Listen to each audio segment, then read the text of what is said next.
નડિયાદના છાંટિયાવાડ વિસ્તારમાં ગૌવંશના અવશેષો મળી આવતા સમગ્ર પંથકમાં ચકચાર મચી ગઈ છે અને ધાર્મિક લાગણી દુભાતા તંગદિલી ભર્યો માહોલ સર્જાયો છે।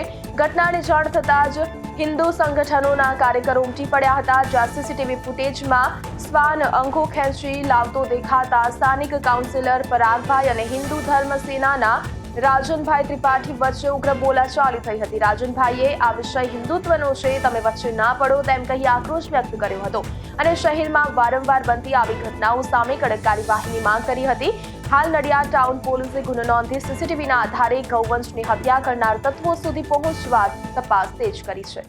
નવા રાવપુરા વિસ્તારની અંદર અત્યારે આપણે કેમેરા ચેક કરાવડાયા, એની અંદર વાછરડાનું માથું કપાયેલી હાલતમાં મળેલું છે અને પાછળની ગલીની અંદર મંદિર છે અને એ મંદિરની સાઈડ બે પગ કપાયેલી હાલતમાં મળેલા છે અને આ ઘટનાથી હિન્દુઓની જે ભાવના હોય બહુ દુઃખી છે। આજે ફરી એકવાર ગૌવંશ નાનું બચ્ચું એક લગભગ 15 દિવસ મહિનાનું બચ્ચું છે, આજે ફરી એનું ગળું કપાયેલું ગળું અહીંયા મળ્યું છે।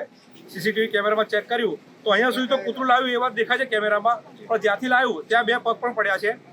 હવે ત્યાંથી સુધી કૂતરું લાવ્યું બરોબર છે, માનીએ, પણ એ જગ્યાએ એ ગૌવંશને કાપીને કોણે નાખ્યું એ તપાસનો વિષય છે।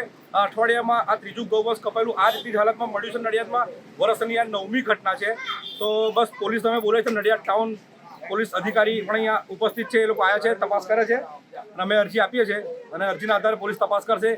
જે પણ આ ક્રૂર હત્યા કરનારો વ્યક્તિ હશે એને પોલીસ પકડીને કાયદેસર જે કાર્યવાહી કરવાની થશે એ થશે અને ફરી આવી ઘટના ના બને એના માટે પોલીસે પણ એલર્ટ થવું પડશે અને સ્થાનિકો છે એમણે પણ ધ્યાન રાખવું પડશે કે રાત્રે આવી કોઈ રિક્ષાઓ અજાણી રિક્ષાઓ જતી હોય તો એમાં ગૌવંશ છે કે નહીં એનું ધ્યાન રાખવું અને બસ દરેક જણે જાગવાની જરૂર છે। પોલીસ તપાસનો વિષય છે, પોલીસ તપાસ કરે છે અને જે પણ સાચું હશે એ પોલીસ બહાર લાવશે।